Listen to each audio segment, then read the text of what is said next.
Hello दोस्तों, आप सभी का स्वागत है। तो आज हम बात करने वाले हैं अपने नए टॉपिक पर जो है भारत रत्न। जी हाँ, आज हम भारत रत्न पर बात करेंगे। ठीक है। साथ ही साथ हम जानेंगे कि जो भारत रत्न आखिर चर्चा में क्यों है। ठीक है। तो सबसे पहले हम भारत रत्न से संबंधित जो भी चीज़ें हैं, यानी कि हमारे जो टॉपिक है भारत रत्न उसकी उसकी रूपरेखा क्या होने वाली है उस पर हम बात करने वाले हैं। आखिर भारत रत्न के अंदर हम क्या क्या पढ़ने वाले हैं उस पर हम थोड़ा बात कर लेते हैं। ठीक है ना। चलो, तो अब सबसे पहले जान लेते हैं कि सबसे पहले हम पढ़ेंगे इसके अंदर कि आखिर जो भारत रत्न है वो चर्चा में क्यों है। ठीक है। क्यों हम भारत रत्न टॉपिक को लाए। ठीक है ना, उस पर हम बात करेंगे। ठीक है। फिर हम जानेंगे कि भारत रत्न क्या होता है। ठीक है ना। ठीक है। साथ ही साथ हम जानेंगे भारत रत्न का इतिहास क्या रहा है। ठीक है। और हम जानेंगे सबसे पहले भारत रत्न किसको मिला है और अंतिम में किसको मिला है, यानी कि सबसे पहले भारत रत्न किसको मिला था भारत के अंदर, और सबसे बाद में अंतिम में भारत रत्न किसको मिला था उस पर भी हम डिस्कस करने वाले हैं। साथ ही साथ जानेंगे कि अब तक भारत के अंदर कितने लोगों को भारत रत्न मिल चुका है। ठीक है ना, यानी कि अब तक भारत के अंदर कितने लोग भारत रत्न को ले चुके हैं उन पर हम बात करेंगे। ठीक है। साथ ही साथ जानेंगे कि आखिर जो भारत रत्न के लिए चुनने की प्रक्रिया क्या होती है, यानी कि अगर किसी भी व्यक्ति को भारत रत्न दिया जाता है तो उस व्यक्ति को कैसे चुना जाता है, यानी कि ये कैसे डिसाइड किया जाता है कि किसी व्यक्ति को भारत रत्न मिलना है।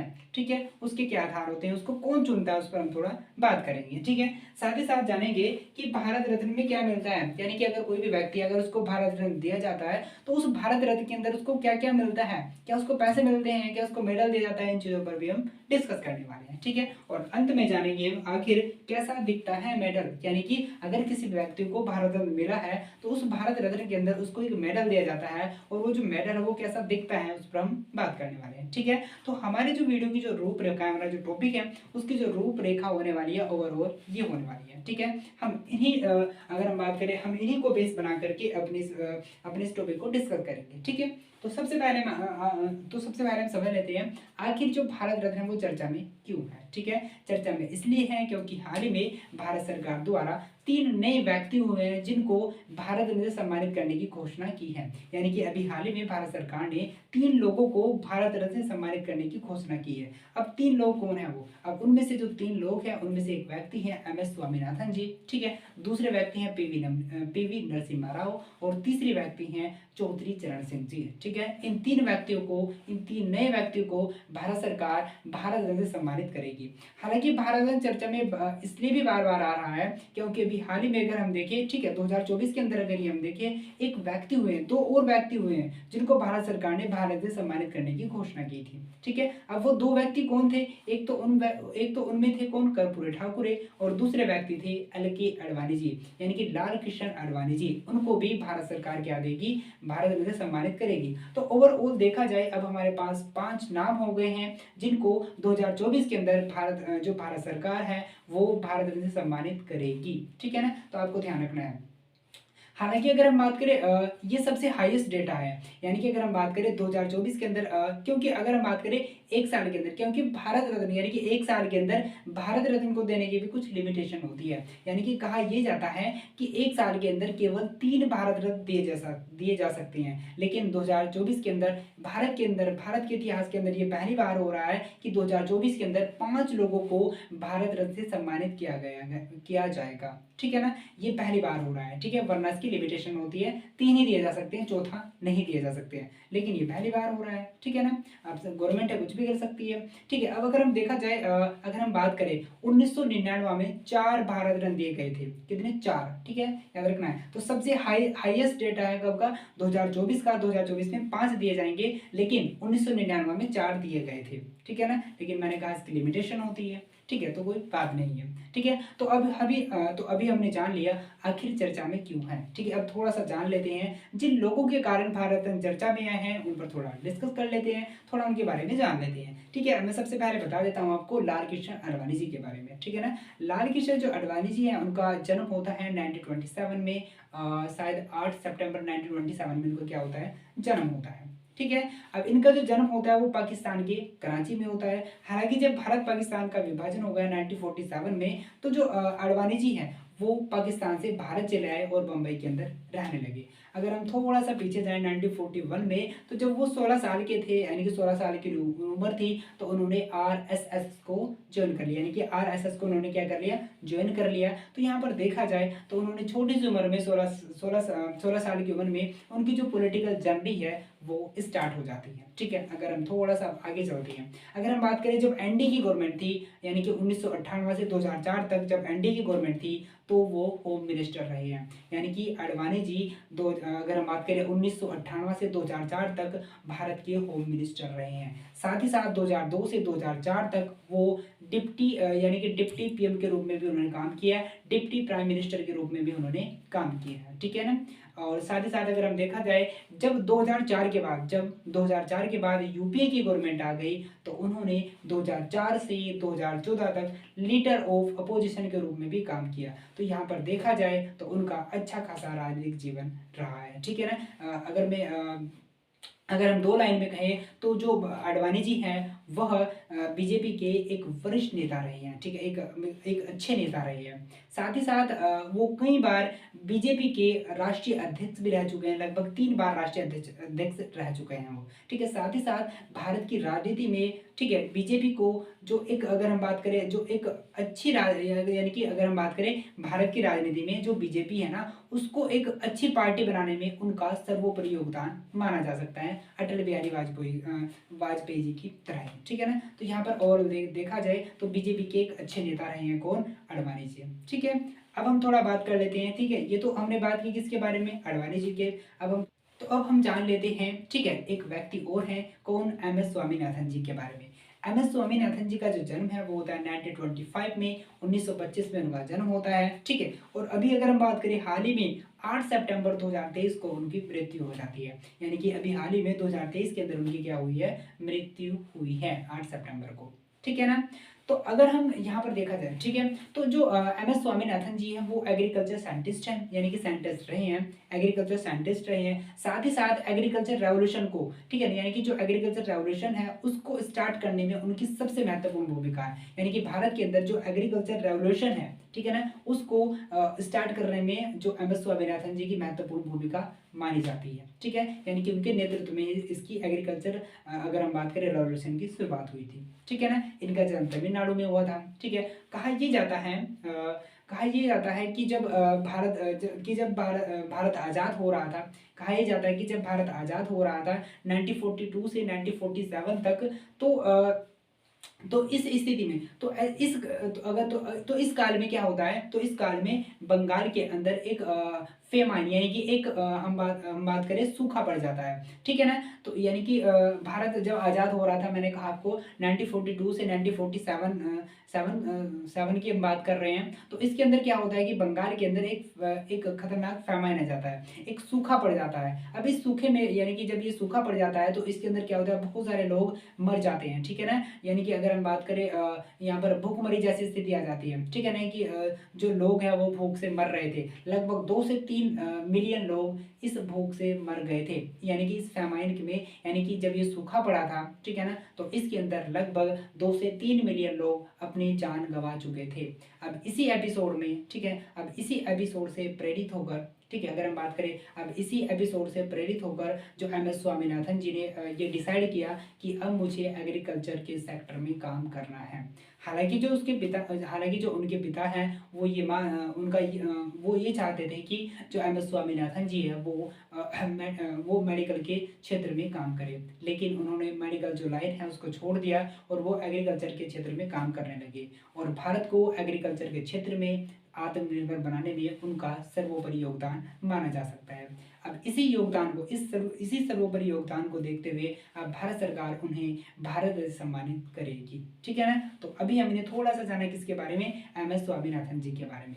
अब थोड़ा जान लेते हैं किसके बारे में, पीवी नरसिम्हा राव जी के बारे में। ठीक है ना। पीवी नरसिम्हा राव जी का जन्म होता है 1921 में। ठीक है, 1921 में इनका जन्म हो जाता है और 2004 में इनकी मृत्यु हो जाती है। ठीक है ना। अगर हम बात करें भारत के, ये कौन रहे हैं, ये भारत के पीएम रह चुके हैं। ठीक है ना, ये भारत के पीएम रह चुके हैं 1991 से 1996 तक, यानी कि 1996 तक क्या रहे हैं, भारत के पीएम भी रहे हैं। ठीक है, तो आपको याद रखना है ये भी। ठीक है, अगर हम बात करें इनका एक महत्वपूर्ण योगदान है, ठीक है ना, यानी कि भारत के अंदर आपने नाम सुना होगा एलपीजी, ठीक है ना, लिबरलाइजेशन, यानी कि भारत की इकोनॉमी के अंदर, ठीक है, एक टर्म आती है लिबरलाइजेशन, ठीक है ना। इस लिबरलाइजेशन को का जो कॉन्सेप्ट है, इसको लाने में जो पीवी नरसिम्हा राव हैं उनकी महत्वपूर्ण भूमिका मानी जाती है। यानी कि भारत के अंदर जो उदारीकरण है, ठीक है ना, जो लिबरलाइजेशन है, उसको लाने में सबसे महत्वपूर्ण भूमिका किनकी है, वो है पीवी नरसिम्हा राव की, जिसके कारण आज हमारी जो इकोनॉमी है वो ग्रोथ कर रही है, आज स्ट्रॉन्ग है,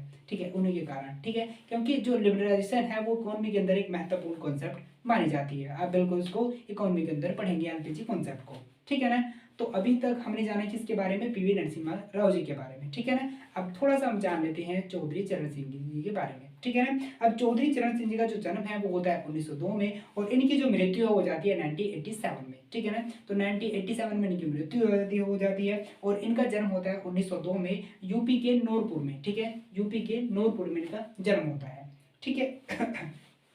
और ये भारत के पीएम रहे हैं 97, ये भारत के पीएम रहे हैं 1979 से 1980 तक, यानी कि 1969 से 1980 तक ये क्या रहे हैं, भारत के पीएम रहे, यानी कि केवल 1 साल तक, यानी कि अपने जो इनका जो कार्यकाल है उसको भी पूरा नहीं कर पाए कौन, चौधरी चरण सिंह जी, ठीक है ना।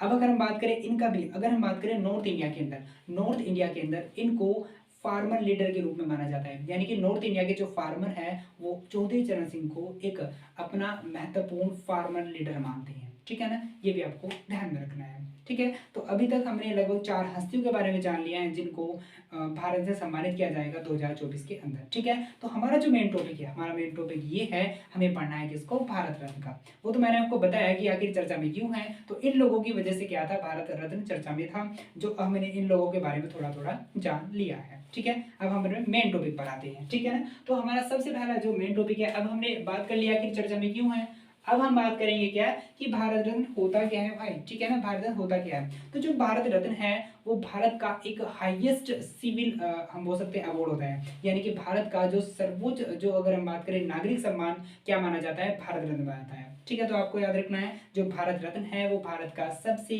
सर्वोच्च नागरिक सम्मान है, जो किसी भी क्षेत्र में ऐसे व्यक्तियों को दिया जाता है जो उस फील्ड में महान काम करते हैं, सर्वोच्च काम करते हैं, उत्कृष्ट काम करते हैं, उनको ये दिया जाता है, ठीक है। अब हम समझ लेते हैं क्या कि आखिर भारत रत्न का इतिहास क्या रहा है, ठीक है ना। तो भारत रत्न देने की जो शुरुआत है वो होती है 2 जनवरी 1954 को, और इसकी शुरुआत करते हैं कौन, उस टाइम पर रहे राष्ट्रपति, यानी कि उस टाइम पर जो तत्कालीन राष्ट्रपति थे कौन, डॉक्टर राजेंद्र प्रसाद, वो इसकी शुरुआत करते हैं, यानी कि डॉक्टर राजेंद्र प्रसाद की नेतृत्व में क्या होती है, भारत रत्न देने की शुरुआत हो जाती है, ठीक है ना। हालांकि जब 1954 में भारत रत्न देने की शुरुआत होती है तो उस टाइम पर ये कहा गया था भाई, ये कहा गया था कि अगर कोई भी व्यक्ति इस भारत रत्न के योग्य है और वो जीवितोपरांत, यानी कि उसने ये कहा गया था, देखो यहाँ पर ध्यान रखने वाली बात, ठीक है, 1954 में ये कहा गया था अगर कोई भी व्यक्ति जीवित है और वो व्यक्ति इस अवार्ड के योग्य है तो उसको भारत से सम्मानित किया जाएगा। कहने का मतलब ये है 1954 में जब इसकी शुरुआत होती है तो यह मरणोपरांत नहीं दिया जाता था, ठीक है ना, मरणोपरांत नहीं दिया, यानी कि अगर कोई व्यक्ति मर गया, यानी कि अगर कोई व्यक्ति इसके योग्य था और वो उसकी मृत्यु हो गई है और उसके बाद उसकी योग्यता का पता चलता है तो याद रखना है ये तब नहीं दिया जाता था। लेकिन 1954 में इसकी जो शुरुआत है, यानी कि 1954 में ये डिसाइड करती है गवर्नमेंट कि अब ये जो अवार्ड है ये मरणोपरांत भी दिया जाएगा, ठीक है ना, 1955 से स्टार्ट हो जाता है, ठीक है ना, कि अगर कोई भी व्यक्ति इस अवार्ड के योग्य है और उसकी मृत्यु हो गई है और बाद में पता चलता है कि वो उसके योग्य था, ठीक है, तो उसको बाद में भी इस अवार्ड से नवाजा जाएगा। ये कब से स्टार्ट होता है, ये स्टार्ट होता है 1955 से, 1955 से यह स्टार्ट हो जाता है। जैसे अगर मैं एग्जांपल की बात करूं डॉक्टर बी.आर. अम्बेडकर की, ठीक है ना, उनको अगर हम बात करें 1990 में इस अवार्ड से नवाजा गया था। हालांकि उनकी मृत्यु पहले हो जाती है लेकिन 1990 यानी कि मरणोपरांत उनको क्या मिलता है, भारत से सम्मानित किया जाता है, ठीक है। ऐसे अगर हम बात करें नानाजी देशमुख की जिन्हें 2019 में मरणोपरांत क्या मिलता है, भारत से सम्मानित किया जाता है। अगर हम बात करें साथ ही साथ डॉक्टर हमारे पूर्व राष्ट्रपति रहे हैं कौन, डॉक्टर प्रणब मुखर्जी, उनको भी मरणोपरांत भारत से सम्मानित किया गया, ठीक है ना। अगर हम बात करें एक और व्यक्ति रहे हैं भूपेन हजारिका, उनको भी मरणोपरांत 2019 के अंदर क्या मिला, भारत से सम्मानित किया गया। तो आपको ध्यान रखना है कि 1955 में 1955 में शुरुआत होती है कि अब जो भारत रत्न है वो मरने के बाद भी दिया जाएगा। ठीक है, तो ये हमने बात की है।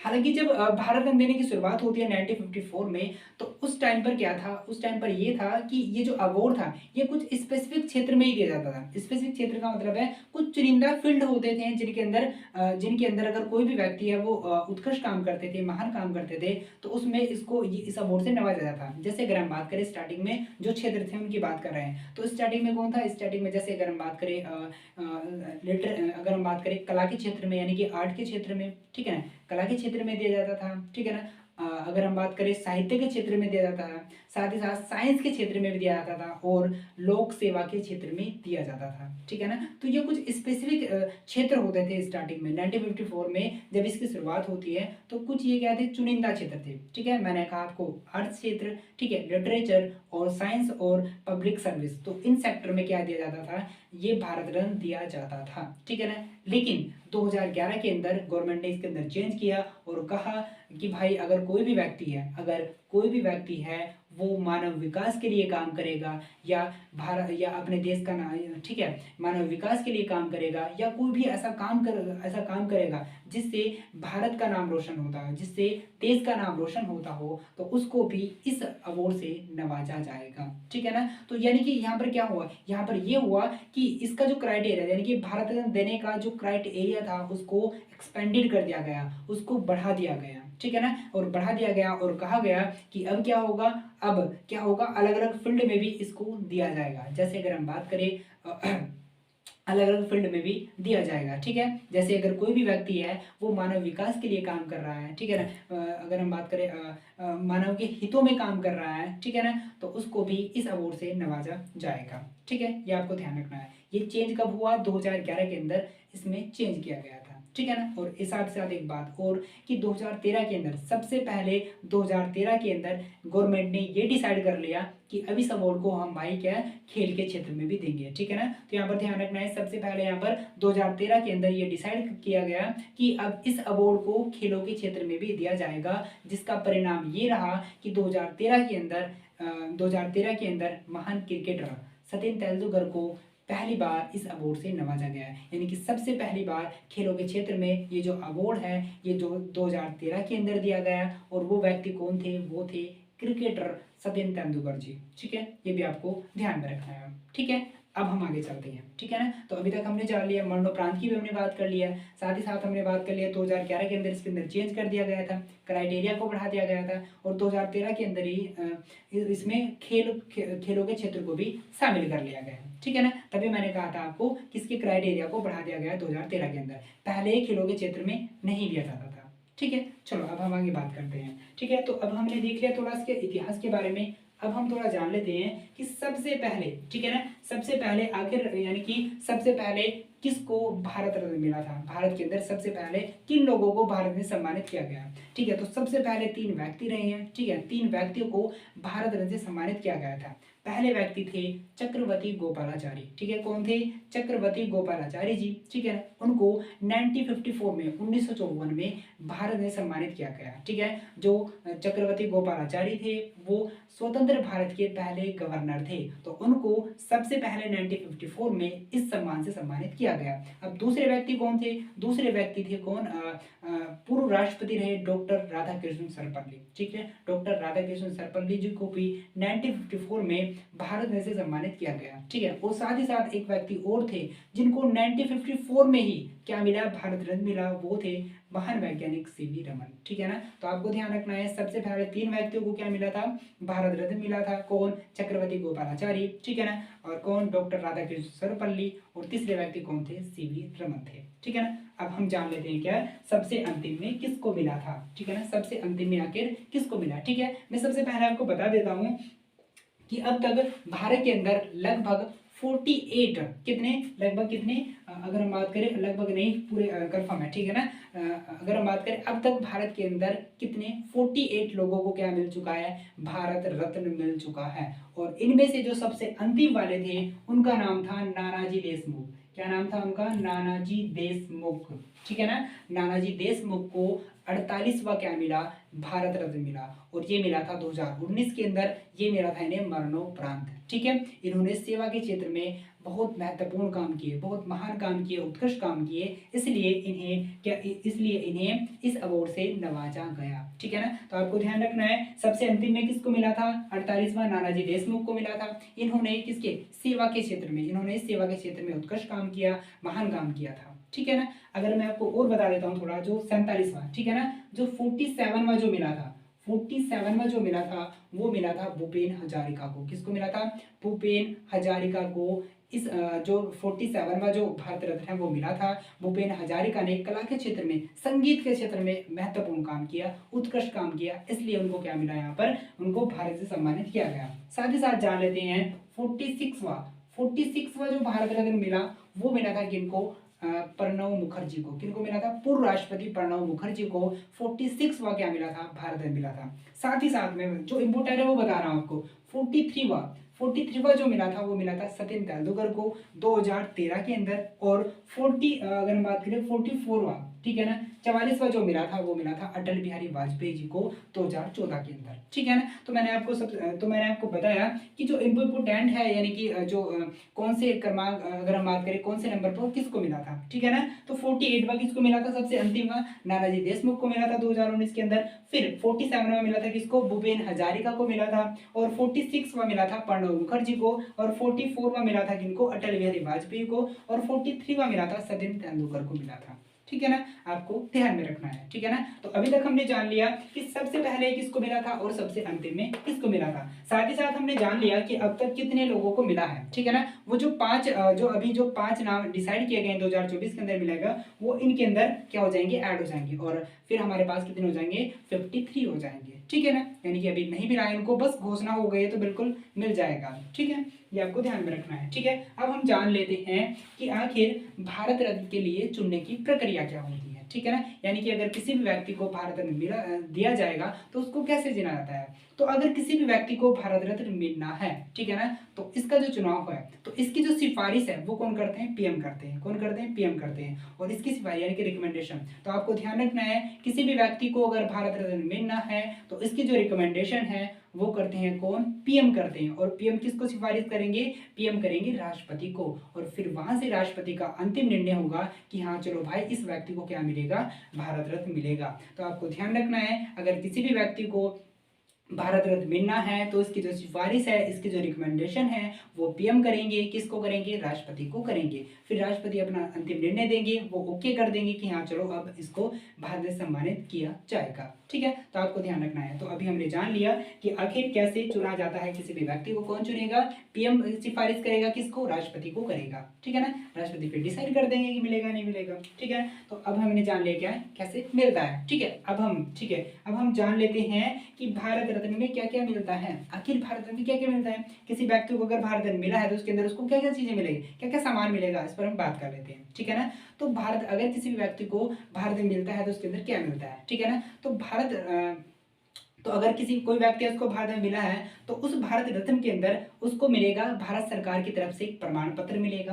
क्या मिलेगा, एक प्रमाण पत्र मिलेगा। साथ ही साथ उसको एक मेडल भी दिया जाएगा, एक मेडल भी दिया जाएगा। लेकिन लेकिन लेकिन आपको ध्यान रखना है इसके अंदर कोई भी धनराशि नहीं दी जाती है, कोई भी कैश नहीं दिया जाता है। ठीक है ना, एक बार और जान लीजिए कि भारत के अंदर क्या मिलता है। भारत सरकार की तरफ से एक प्रमाण पत्र मिलता है, उसके साथ ही साथ एक मेडल भी मिलता है, लेकिन कोई भी धनराशि नहीं दी जाती है, कोई भी कैश नहीं दिया जाता है। ठीक है ना, फिर मिलता क्या उसको, यहाँ पर मिलता है अगर किसी व्यक्ति को भारत रत्न मिलता है तो वहां पर कैश नहीं मिलता है, वहां पर मिलता है स्टेटस, वहां पर मिलते हैं क्या, रिस्पेक्ट मिलती है। ठीक है ना, जो इनके आगे पैसा कुछ भी मायने नहीं रखता है। ठीक है ना, मैं आपको थोड़ा सा बता देता हूँ, अगर किसी भी व्यक्ति को भारत रत्न मिला है तो भारत सरकार की तरफ से उसको बहुत सारी सुविधाएं मिलती है। जैसे छोटा सा एग्जाम्पल है कि अगर कोई भी व्यक्ति है, किसी को भारत रत्न मिला है और वो ट्रेन के अंदर, किसके अंदर, रेलगाड़ी के अंदर, ट्रेन के अंदर सफर करना चाहता है तो उसका जो अगर हम बात करें तो वो फ्री कॉस्ट देश के किसी भी कोने में किसी भी ट्रेन से क्या कर सकता है, फ्री है कॉस्ट क्या कर सकता है, ट्रैवल कर सकता है, ठीक है ना। तो आपको ध्यान रखना है, ठीक है। तो फ्री है बस उसके लिए, वो उसके लिए हवाई जो जहाज अगर हम बात करें उसके लिए जो हवाई टिकट है यानी कि हवाई जहाज की जो यात्रा है वो भी क्या कर सकता है, फ्री है कॉस्ट करता है, बिल्कुल फ्री में कर सकता है, चाहे कोई सा भी हवाई जहाज हो, ठीक है ना। तो अगर किसी को हवाई जहाज में फ्री करनी है तो उसके लिए करना अच्छा काम करना पड़ेगा, उसको क्या लेना पड़ेगा, भारत रत्न भी लेना पड़ेगा, ठीक है। तो आपको ध्यान रखना है। तो बहुत सारी सुविधाएं मिलती है और सबसे बड़ी बात ये है, सबसे बड़ी बात ये है अगर हम बात करें और क्या मिलता है, ठीक है, और क्या सुविधा मिलती है, उसको मिलता है क्या, डिप्लोमेटिक पासपोर्ट। क्या मिलेगा उसको, डिप्लोमेटिक पासपोर्ट। डिप्लोमेटिक पासपोर्ट ऐसा पासपोर्ट होता है जैसे अगर आप एयरपोर्ट पर चले गए, कहाँ पर जाते हो, एयरपोर्ट पर जाते हो, तो वहां पर सामान्य लाइन लगती है, यानी कि हमें अपने पासपोर्ट को लेकर एक बहुत लंबी लाइन में लगना होता है, एक सामान्य लाइन में। लेकिन अगर आपके पास डिप्लोमेटिक पासपोर्ट है, आपको भारत रत्न मिल चुका है, तो आपको एक अलग से लाइन मिलेगी, आपकी जो अलग से एक लाइन लगा दी जाएगी, और वो जो लाइन होगी वो छोटी सी होगी, ठीक है ना, क्योंकि सभी को थोड़ा ना मिला हुआ है, ठीक है। तो वो छोटी सी होगी, उसमें आपका काम जल्दी हो जाएगा, ठीक है, यानी कि आपको एक अलग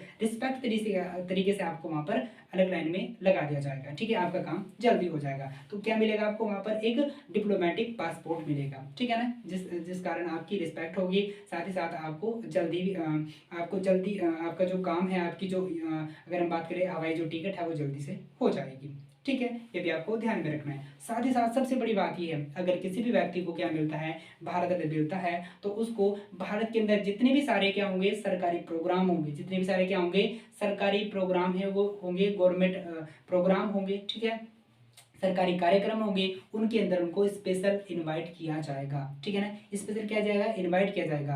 यानी कि जैसे अगर हम बात करें 26 जनवरी के अंदर, ठीक है ना, हम बात करें 15 अगस्त के अंदर, तो उनको स्पेशल क्या होगा, स्पेशल गवर्नमेंट की तरफ से क्या किया जाएगा, इन्वाइट किया जाएगा, ठीक है। वो जो व्यक्ति है जिसको भारत रत्न मिला है, ठीक है, जब वो उसको इन्वाइट किया जाएगा तो वो बड़ी बड़ी हस्तियों के बीच में बैठेगा, सीएम के, पीएम के, ठीक है ना, राष्ट्रपति, उनके बीच में बैठेगा, ठीक है ना। तो आपको ध्यान रखना है। तो मैंने कहा ना, यहाँ पर बहुत महत्वपूर्ण रिस्पेक्ट मिलती है, यहाँ पर एक अलग ही स्टेटस हो जाता है, ठीक है ना, जहाँ पर जो जिसके लिए कोई भी पैसा मायने नहीं रखता है, ठीक है ना। तो सबसे बड़ी बात ये है कि उसको क्या, जितने भी हमारे भारत देश के अंदर जितने भी सारे गवर्नमेंट प्रोग्राम होते हैं उनके अंदर क्या मिलेगा, उसको अलग से इन्विटेशन मिलेगा, ठीक है ना। ये आपको ध्यान में रखना है। जैसे अगर हम बात करें जैसे अगर उत्तराखंड की हम बात करें, उत्तराखंड के अंदर कोई व्यक्ति है जिसे भारत रत्न मिला है, तो उस व्यक्ति को जो वहाँ की गवर्नमेंट है, उस स्टेट की जो गवर्नमेंट है, उत्तराखंड की जो गवर्नमेंट है, वो क्या करेगी, उसको अपनी तरफ से बहुत सारी सुविधाएं देगी। भारत गवर्नमेंट तो देगी, साथ ही साथ कौन देगा, उस राज्य की गवर्नमेंट भी उसको बहुत सारी सुविधाएं देगी, ठीक है। तो ये आपको ध्यान में रखना है, ठीक है ना। ऐसा नहीं है कि मैंने कहा उसके अंदर कोई कैश नहीं दे रहा था, लेकिन उसके रिस्पेक्ट में बहुत सारी चीजें मिलती है, ठीक है। तो आपको ध्यान रखना है। तो अभी मैंने आपको बताया क्या क्या मिलता है उसके उसमें, ठीक है ना, क्या हमें जाने। अब सबसे फिर हम अंतिम में जानते हैं कि आखिर जो मेडल है, यानी कि भारत रत्न के अंदर जो मेडल दिया जाता है वो कैसा दिखता है भाई, उस पर हम थोड़ा बात कर लेते हैं। तो जो मेडल होता है तो वो जो मेडल होता है वो होता है अगर हम बात करें, पीपल का जो पत्ता होता है ना, बिल्कुल उसके जैसा होता है, उसके जैसा होता है, पीपल के आकार के जैसा हो, पीपल के पत्ते के जैसा होता है, ठीक है ना। और वो जो अगर हम बात करें जो मेडल है वो पीतल धातु का बना होगा। किसका बना होगा, पीतल धातु का बना होगा, और पीपल के पत्ते के आकार का होगा, साथ ही साथ किस धातु का बना होगा, पीतल धातु का बना होगा। लेकिन उसके से हमने ये कहा कि ये मेडल है, ठीक है ना, हमने कहा कि ये मेडल है, ठीक है ना, यानी कि भारत रत्न के अंदर जो मेडल दिया जाता है, मैंने आपको कहा वो पीपल के पत्ते के जैसा होता है, ठीक है ना। लेकिन पूरा किसका बना होता है, वो बना होता है पीतल का। लेकिन उसके अंदर बीच में एक चमकता हुआ क्या होता है, सन होता है, एक चमकता हुआ क्या होता है, सूर्य होता है। अब ये जो पूरा चमकता हुआ जो सन होता है, ये बना होता है प्लेटिनम धातु का, ठीक है ना। आपको ध्यान रखना है, इसके बीच में जो सन होता है चमकता हुआ, ये प्लेटिनम धातु का बना होता है, और इसके जस्ट नीचे लिखा होता है हिंदी में भारत रत्न। और ये जो भारत रत्न लिखा होता है, ये लिखा होता है किससे, चांदी की धातु से, सिल्वर से लिखा होता है, ठीक है ना। और एक बात साथ ही साथ ध्यान रखना, ये वाले जो किनारे होते हैं, ये वाले जो किनारे होते हैं इस मेडल के, ये भी किस धातु के होते हैं, प्लेटिनम धातु के होते हैं, ठीक है। और ठीक है, अगर हम बात करें इसके बैक साइड की बात करें, तो इसके बैक साइड में क्या होगा, इसके बैक साइड में होगा अशोक स्तंभ, और उस अशोक स्तंभ के नीचे लिखा होगा हिंदी में सत्यमेव जयते, ठीक है, तो एक बार और समझ लीजिए कि कैसे दिखता है मेडल। तो आपको ध्यान रखना है, ये पीपल के पत्ते के जैसा होता है, ठीक है, और पीपल के पत्ते के जैसा होता है, और ये किस धातु का होता है, पीतल धातु का होता है। साथ ही साथ इस मेडल के बीचों बीच में क्या होता है, इसके बिल्कुल बीच में होता है कौन, चमकता हुआ सन होता है। वो जो चमकता हुआ सन है वो प्लेटिनम धातु का होता है। साथ ही साथ इस चमकते हुए सन के जस्ट नीचे लिखा होता है क्या, चांदी की धातु से क्या, भारत रत्न, ठीक है। साथ ही साथ अगर हम बात करें इसके बैक साइड की, इसके बैक साइड में होता है कौन, सप्तमेव जयते, ठीक है, क्या होता है, अशोक स्तंभ होता है, और इसके नीचे लिखा होता है, अशोक स्तंभ के नीचे क्या लिखा होता है, सप्तमेव जयते हिंदी में, ठीक है ना। और ये जो पूरी मैंने कहा आपको, ये वाले जो किनारे हैं इसके वाले, ये किसके बने होंगे, ये बने होंगे किसके, प्लेटिनम धातु के, ठीक है, ये आपको ध्यान में रखना है, ठीक है ना। तो अभी तक हमने जान लिया, कि आखिर कैसा दिखता है मेडल, ठीक है ना। तो हमारे जितना भी सेगमेंट है हमने सारा कंप्लीट कर लिया है, ठीक है। अब एक दो बात और बता देता हूँ आपको इससे संबंधित।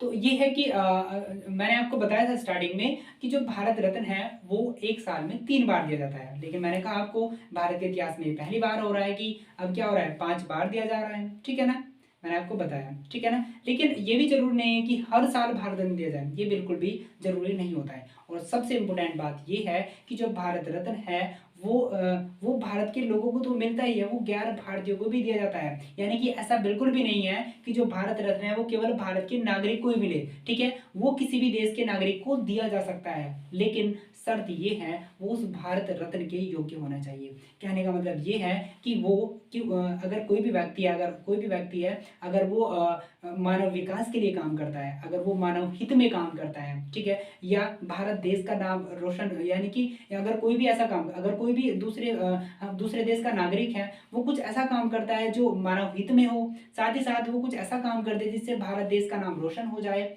ठीक है, तो उसको भी इस फील्ड के अंदर उसको भी भारत देश से सम्मानित किया जा सकता है। जैसे बहुत सारे एग्जाम्पल हैं, जैसे मैं आपको एग्जाम्पल बताऊं मदर टेरेसा की, ठीक है ना। मदर टेरेसा हमारे देश की नहीं है, फिर भी उसको भारत रत्न मिला था 1970 में शायद, ठीक है ना। तो मदर टेरेसा को भी भारत रत्न से सम्मानित किया गया, हमारे देश की बिल्कुल भी नहीं थी। तो मैं इसलिए आपको बोल रहा हूँ कि जो भारत रत्न है वो जरूरी नहीं है कि वो भारत के लोगों को ही मिले, वो किसी भी देश के नागरिक को दिया जा सकता है, ठीक है। एक एग्जांपल और बता देता हूँ, जैसे आपने बिल्कुल नाम सुना होगा, ठीक है, अफ्रीका के पूर्व राष्ट्रपति रहे हैं नेल्सन मंडेला को, ठीक है ना, उनको भी भारत से सम्मानित किया गया था, ठीक है। एक व्यक्ति और हुए हैं, ठीक है ना, जो भारत के नहीं थे, ठीक है ना, जिनका जिनका नाम था अब्दुल गफ्फार खान, ठीक है ना, अब्दुल गफ्फार खान, ठीक है ना, जो कि अगर हम बात करें वो यानी कि जब हमारा आज, यानी कि उन्होंने क्या किया, वो हम बात करें स्वतंत्रता सेनानी थे, यानी कि जो गफ्फार खान थे वो स्वतंत्रता सेनानी थे, और जब भारत पाकिस्तान का विभाजन हो गया तो वो पाकिस्तान चले गए, ठीक है ना, तो तब भी उनको क्या मिला, पाकिस्तान के होते हुए भी इनको क्या दिया गया, भारत में सम्मानित किया गया, ठीक है। तो आपको ध्यान रखना है कि ऐसा बिल्कुल भी जरूरी नहीं है कि ऐसा बिल्कुल भी जरूरी नहीं है कि जो भारत रत्न है वो केवल भारतीय लोगों को ही मिले, वो गैर भारतीयों को भी दिया जा सकता है, ठीक है ना। साथ ही साथ एक बात और जो जरूरी है, ठीक है ना, देखो अगर कोई भी व्यक्ति है, किसी को भी अगर भारत रत्न मिला है, किसी को भी अगर भारत रत्न मिला है, तो वो उस भारत रत्न को टाइटल के रूप में ट्रीट नहीं कर सकता है। कहने का मतलब ये हुआ, अगर किसी व्यक्ति को भारत रत्न मिला है तो वो उस भारत रत्न को अपने नाम के आगे या नाम के पीछे नहीं लगा सकता है। जैसे अगर हम बात करें एक्स कोई व्यक्ति है, उसको भारत रत्न नहीं मिला, तो वो ऐसा नहीं लिख सकता है कि भारत रत्न एक्स या एक्स भारत रत्न, ऐसा बिल्कुल भी नहीं लिख सकता है, ठीक है ना। ऐसा क्यों है, ऐसा इसलिए है क्योंकि आपने पढ़ा होगा आर्टिकल 18, ठीक है ना, आपने क्या पढ़ा होगा, आर्टिकल 18 पढ़ा होगा, उसके अंदर लिखा गया है कि उपाधियों का अंत होना चाहिए, ठीक है ना, क्या होना चाहिए, एवोल्यूशन ऑफ टाइटल्स, यानी कि उपाधियों का क्या होना चाहिए, अंत होना चाहिए, ठीक है। तो यहाँ पर मतलब क्या है, यहाँ पर उपाधियों का अंत का मतलब क्या है, यहाँ पर देखो अगर कोई भी व्यक्ति, देखो यहाँ पर अंत की बात क्यों कही गई है, इस पर बात कर लेते हैं थोड़ा सा, ठीक है ना। देखो यहाँ पर उपाधियों के अंत की बात इसलिए कही गई है क्योंकि जो उपाधि है, अगर कोई भी व्यक्ति, एक व्यक्ति को तो क्या है उपाधि मिली है, दूसरे व्यक्ति को उपाधि नहीं मिली है, तो जिस व्यक्ति को उपाधि मिली है तो उसके अंदर, तो उसमें क्या होगा, तो उसमें ये होगा कि उसके तो क्या होगा, सोसाइटी के अंदर उस व्यक्ति का स्टेटस क्या हो जाएगा, ऊंचा हो जाएगा, स्टेटस क्या हो जाएगा उसका, बड़ा हो जाएगा। जिस व्यक्ति को क्या मिली है, टाइटल मिली है, जिस व्यक्ति को भारत रत्न मिला है उसका स्टेटस क्या हो जाएगा, बड़ा हो जाएगा। और एक सामान्य व्यक्ति है, उसको कुछ भी नहीं मिला है, वो तो बिल्कुल सामान्य व्यक्ति है। तो यहाँ पर ये देखा गया, यहाँ पर ये देखा जाएगा कि इन दोनों के बीच में क्या है, गैप आ गया है, एक विभेद पैदा हो गया है, एक अंतर पैदा हो गया है। तो इन दोनों के बीच में कोई अंतर पैदा ना हो, विभेद पैदा ना हो, इसलिए यहाँ पर आर्टिकल 18 के अंदर उपाधियों के अंत की बात की गई है। ठीक है ना। तो याद रखना आपको, मैंने आपको थोड़ा सा ब्रेक में, जब हम कभी क्या करेंगे, हालांकि एक बात ध्यान रखना है यहाँ पर कुछ यहाँ पर याद रखना, सारी उपाधियों का अंत की बात नहीं की गई है। यहाँ पर कुछ सर्टेन उपाधियां, यहाँ पर कुछ सर्टेन उपाधियां अब भी हैं। ठीक है ना। अब अगर हम बात करें, कुछ सर्टेन उपाधियां जो है ना, उनको ही यहाँ पर किसकी अंत किया गया है। ठीक है ना। यहाँ पर जो कुछ और जो उपाधियां हैं उनका अंत नहीं किया गया है। जब हम कभी पढ़ेंगे, अगर हम आर्टिकल 18 को जब हम कभी पढ़ेंगे, ठीक है, आगे, तो हम आर्टिकल 18 को पूरी तरह से खोलेंगे, उपाधियां कितने टाइप की होती हैं। ठीक है ना। साथ ही साथ हम जानेंगे उपाधि, आर्टिकल 18 को लाया क्यों गया, सब चीज़ों के बारे में, आपकी उपाधि क्या होती है इनके बारे में हम बात करेंगे। ठीक है। मैंने आपको इसलिए बताया क्योंकि यहाँ पर ये टॉपिक यहाँ पर मिल रहा था, तो मैंने आपको बताया कि अगर कोई भी व्यक्ति, अगर उसको भारत रत्न मिला है तो वो अपने नाम के आगे भारत रत्न को नहीं लगा सकता, अपने नाम के पीछे भी नहीं लगा सकता है। ठीक है। क्यों नहीं लगा सकता है, क्योंकि हमारे पास आर्टिकल 18 इसका मना करता है, इसको मना करता है। ठीक है ना। वो मना इसलिए करता है क्योंकि यहाँ पर जो उपाधि है वो क्या करती है, वो उपाधि क्या करती है, समाज के अंदर एक विभेद पैदा करती है, एक अंतर पैदा करती है, एक गैप पैदा करती है, जो समानता के प्रिंसिपल के खिलाफ है। ठीक है। तो आपको ध्यान रखना है, समानता के प्रिंसिपल के खिलाफ है। इसलिए यहाँ पर बात की जा रही है कि कोई भी व्यक्ति भारत रत्न अपने नाम के आगे नहीं लगा सकता, ना अपने नाम के पीछे लगा सकता है। हाँ, वो यूज कर सकता है, वो अपने नाम के आगे ऐसा लिख सकता है कि राष्ट्रपति द्वारा कुछ ऐसा लिख सकता है, या आप ऐसा करके लिख सकता है कि भारत रत्न प्राप्त करता है, ऐसे करके लिख सकता है। अपने नाम के आगे ऐसे लिख सकता है, भारत रत्न प्राप्त करता, या लिख सकता है राष्ट्रपति द्वारा भारत से सम्मानित। ठीक है। ऐसा भी वो लिख सकता है, बट लेकिन वो डायरेक्टली इसका यूज नहीं कर सकता है। ऐसा नहीं लिख सकता है कि भारत रत्न रमेश, ठीक है, या रमेश भारत रत्न, इस टाइप से कुछ भी नहीं लिख सकता है। ठीक है ना।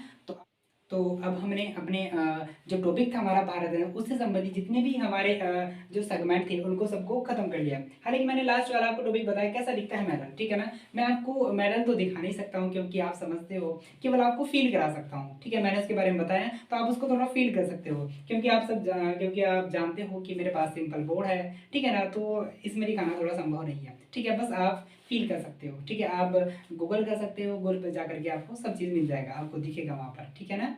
तो आज हमने इस वीडियो के अंदर जाना भारत रत्न के बारे में। ठीक है। और आशा करता हूँ कि मैं आपको इस टॉपिक को समझाने में सक्षम हो पाऊंगा। और यदि आपको लगता है कि इस वीडियो से आपको कुछ सीखने को मिला है तो प्लीज़ सपोर्ट कीजिएगा। Thank you.